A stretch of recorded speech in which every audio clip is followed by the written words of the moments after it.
And change maybe is the right thing, maybe it's not. It depends on your reasons for change, because there is a price to be paid for change. There's also a price to be paid for not changing. Stress is probably one of the most important reasons to change or not to change, because what happens in the brain. So first you have the amygdala. That's the very center of the brain. It's in tiny little part of the brain around here. That's your oldest part of the brain. As I do say, it's the part of the brain that's always hungry, always horny. Because that's what it does. Its function is to keep us alive and keep the species procreated. Then around that, in around here, you have the hippocampus, and then your executive functions around there. The hippocampus and the amygdala are always talking to each other. The hippocampus is where your schema is built up. The amygdala then is where the stress response is always on, unless the hippocampus tells it to switch off. Now, if you're coming under too much stress all the time, what physiologically happens is, so the amygdala is down here. It's tiny. It's probably that size in relation to the scheme of the brain, but it does actually grow, and your hippocampus will shrink. Now, that'll happen if you're under continuous stress.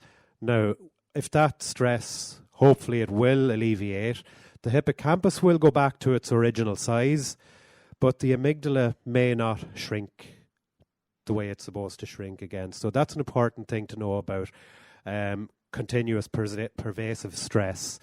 On a biological level then in the body, there's two neurotransmitters. Dopamine, we all know about dopamine. We call it the reward chemical, don't we? It's actually the motivation chemical, the chemical for motivation. So you have approach motivation or avoidance motivation. Both of them motivation. So essentially, if you're back in the wild, you're either running towards your dinner trying to catch it, or you're running away from being somebody else's dinner. After 3 minutes, it's game over. Either you're done or you've got your dinner, whichever happens. But the stress response is only ever meant to last 3 to 5 minutes. We've turned that into 30-year stress responses, paying a mortgage. And if we're under stress at work, on top of that, then what happens then, your fight or flight response activates your adrenals, so noradrenaline and adrenaline. And adrenaline and dopamine are much in the one chemical. They're the same chemical compound, with one extra,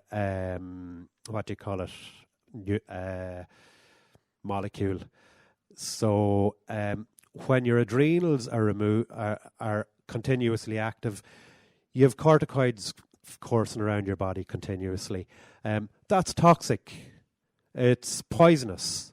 So either ways, if you're under continuous stress, you're going to get sick. So you're going to get either mentally ill or physically ill, but you will blow out at your weakest point. So it's one of the